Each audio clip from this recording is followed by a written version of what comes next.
आज विधानसभा के आसन्न चुनावों के लिए अब और 2 सप्ताहों का समय शेष रह जाने से सभी प्रमुख राजनीतिक दलों ने अपने प्रचार अभियान की गति तेज कर दी है।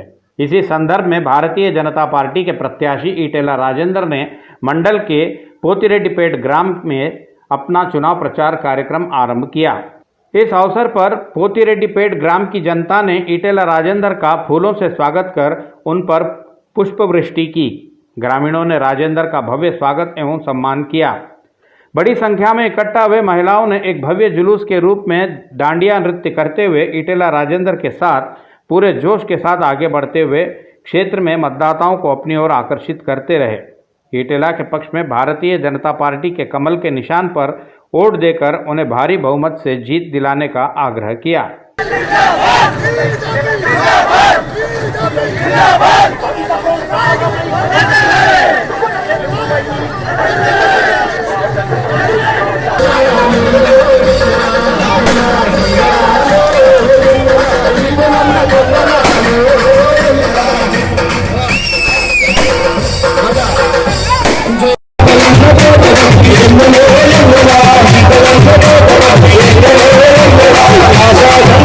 विजयवाड़ा इंद्रकीलाद्रि पर्वत पर माता कनकदुर्गा के मंदिर में आज रविवार को प्रातः से ही भक्तों की भीड़ उमड़ पड़ी। यहां मंदिर के प्रसाद के लिए भक्तों को लगभग 3 घंटों तक कतार में खड़े होकर अपने बारी की प्रतीक्षा करनी पड़ी। इस भारी भीड़ को देखकर मंदिर की कार्यकारी अधिकारी भ्रमरांबा कनकदुर्गा नगर में प्रसादों की कतारों के पास पहुंचकर भक्तों को किसी प्रकार की कोई तकलीफ न हो, इस प्रकार के कर्मचारियों को आदेश दिए। भ्रमरांबा ने बताया कि दशहरे की समाप्ति के साथ ही यहां देवी भक्तों की संख्या बढ़ जाती है। गत वर्ष की अपेक्षा इस वर्ष बड़े पैमाने पर देवी भवानी भक्त इंद्रकीलाद्रि पहुंच रहे हैं। मंदिर प्रशासन द्वारा उनकी सुविधा के सभी कदम उठाए जा रहे हैं। मंदिर परिसर में कोरोना नियमों का सख्ती के साथ पालन किया जा रहा है। हैदराबाद मौसम विभाग के अधिकारियों ने बताया कि आज रविवार को शहर में औसतन से मध्यम बारिश होने की संभावनाएं है। वैसे शहर के वातावरण में थोड़ी ठंडी बनी रहेगी तथा आसमान में बादल छाए रहेंगे। हैदराबाद नगर में आज का अधिकतम तापमान 30.7 डिग्री सेल्सियस तथा न्यूनतम तापमान 22.2 डिग्री सेल्सियस दर्ज किया गया। इसके अलावा दक्षिणी दिशा में ऊपरी आवर्तन के चलते हवाएं चलने की भी संभावनाएं हैं। साथ ही नगर में 0.42 मिलीमीटर वर्षा रिकॉर्ड होने की संभावना भी व्यक्त की गई है। मौसम विभाग ने जनसामान्य को बारिशों के दौरान अपने घरों में सतर्क रहने का सुझाव दिया है।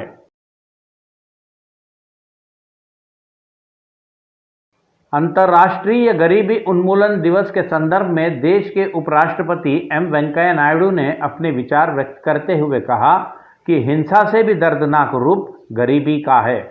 इस संदर्भ में उन्होंने राष्ट्रपिता महात्मा गांधी द्वारा कही गई बातों को याद किया।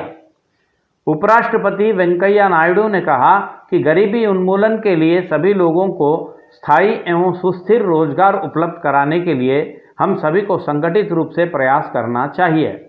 उपराष्ट्रपति ने कहा कि हम सभी का अंतिम लक्ष्य गरीबी मिटाकर सबके लिए भलाई लाना ही है।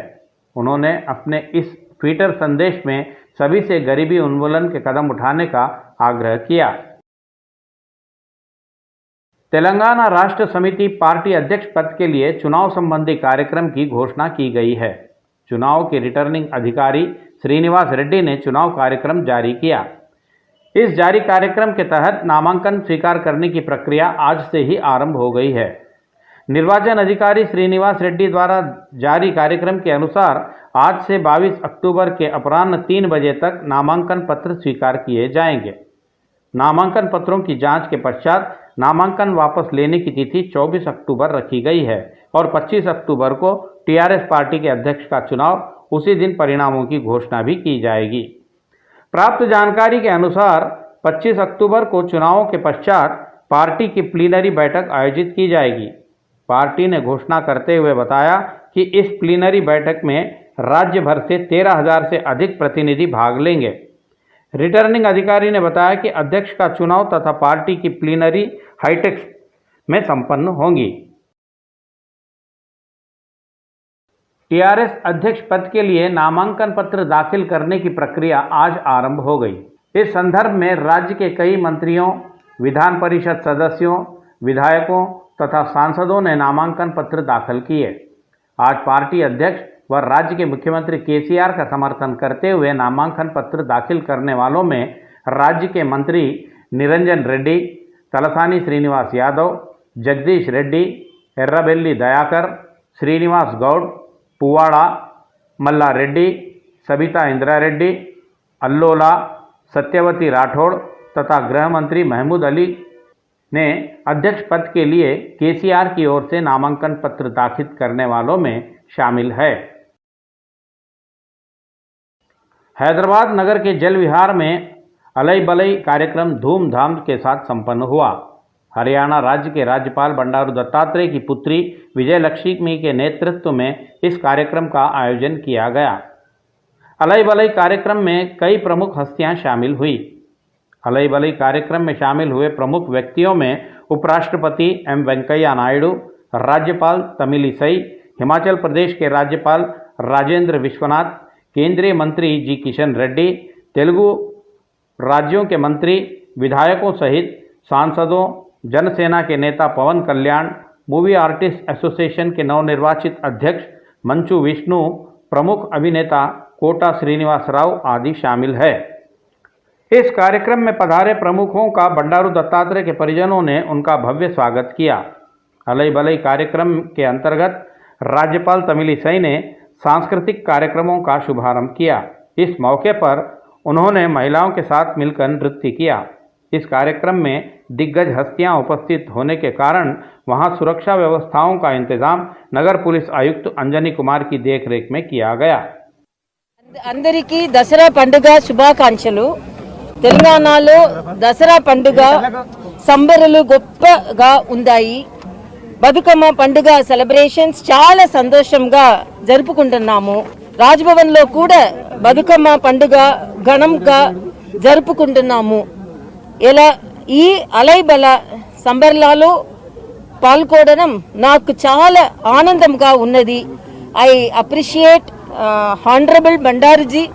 I think more than 15 years he is celebrating this Alai Balai, and I am very much excited because he is encouraging the tribal culture, he is encouraging the Telangana culture, he is encouraging the village culture, and all the cultural people are very much happy to participate in that. I appreciate his motivation and encouragement for the cultural activities.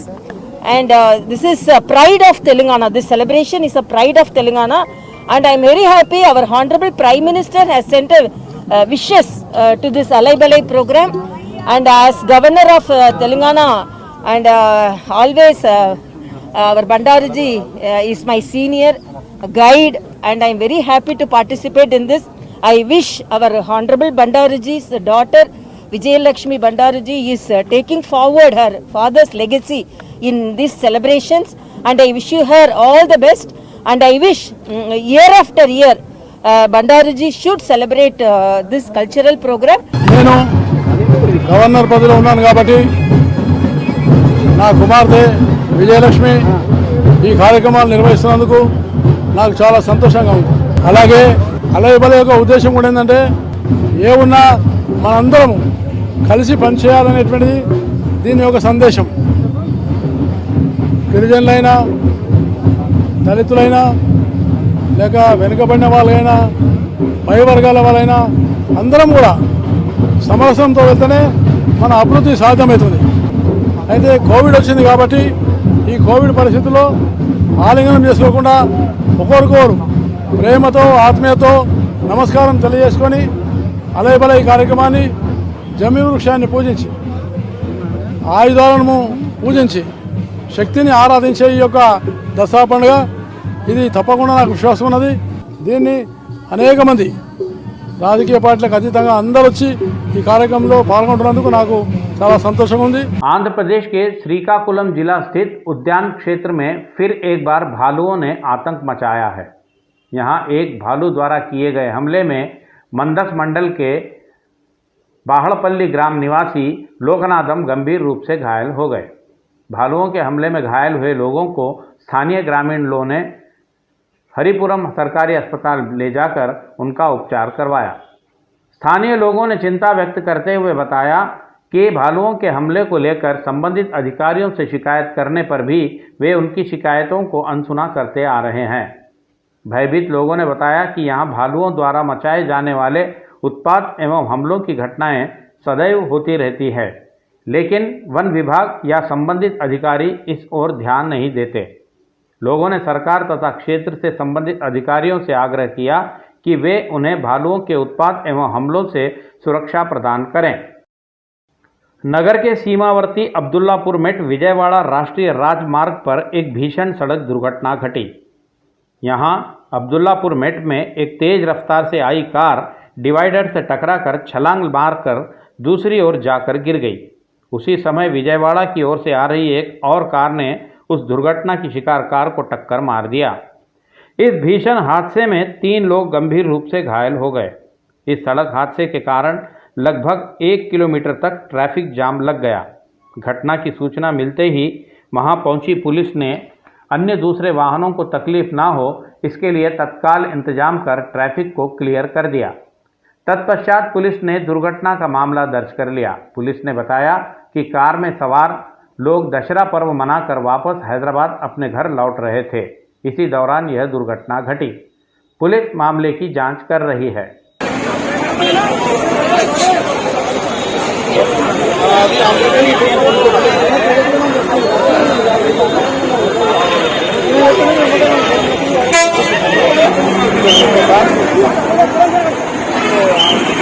Srisailam जलाशय में बाढ़ के पानी का आना अब क्रमिक रूप से कम होता जा रहा है, जिस कारण अधिकारियों ने डैम के खोले गए सभी दरवाजों को बंद कर दिया है। अधिकारियों ने बताया कि इस समय बांध में पानी का इनफ्लो 72,852 क्यूजेक्स है, तो वहीं आउटफ्लो 58,416 क्यूजेक्स है। इस जलाशय की पूर्ण क्षमता 885 फीट है। इस समय यहाँ 884.70 फीट का जल स्तर बना हुआ है। वैसे यहाँ जल संग्रहण की कुल क्षमता 215.8070 टीएमसी है, तो इस समय जलाशय में 213.8824 टीएमसी पानी जमा है। इस समय यहाँ के दाएं तथा बाएं विद्युत केंद्रों में बिजली उत्पादन की जा रही है। वहीं दूसरी ओर श्रीशैलम बांध के दर्शनार्थ आने वाले सैलानियों की संख्या भी घट गई है। बस स्टैंडों में स्थित दुकानों के संचालकों की मनमानी लूटपाट को आरटीसी के प्रबंध निदेशक वीसी सज्जनार ने ब्रेक लगा दिया है। उन्होंने शॉपों के संचालकों को चेतावनी देते हुए कहा कि यदि मनमाने ढंग से बिक्री की गई तो सख्त कार्रवाई की जाएगी। अपने ट्विटर हैंडल से जारी संदेश में सज्जनार ने बताया कि बस स्टैंडों में स्थित शॉपों के मालिकों संचालकों को कई बार चेतावनियां देने पर भी बस स्टैंडों के शॉप संचालक सामग्री आदि पर मुद्रित अधिक दाम खुर्दा दर से अधिक पैसों की वसूली कर रहे हैं। सज्जनार ने बताया कि इस संबंध में आवश्यक कदम उठाने हमारे अधिकारियों के दलों को जांच एवं धरपकड़ के लिए मैदान में उतारा गया है। उन्होंने संदेश में बताया कि यह अधिकारी ऐसे दुकानों तथा उनके संचालकों की पहचान कर अधिक दाम वसूलने वालों के विरुद्ध कार्रवाई कर उनसे जुर्माना वसूल रहे हैं। उन्होंने बताया कि परिवहन निगम सामाजिक माध्यमों द्वारा भी लोगों से शिकायतें प्राप्त कर रहा है।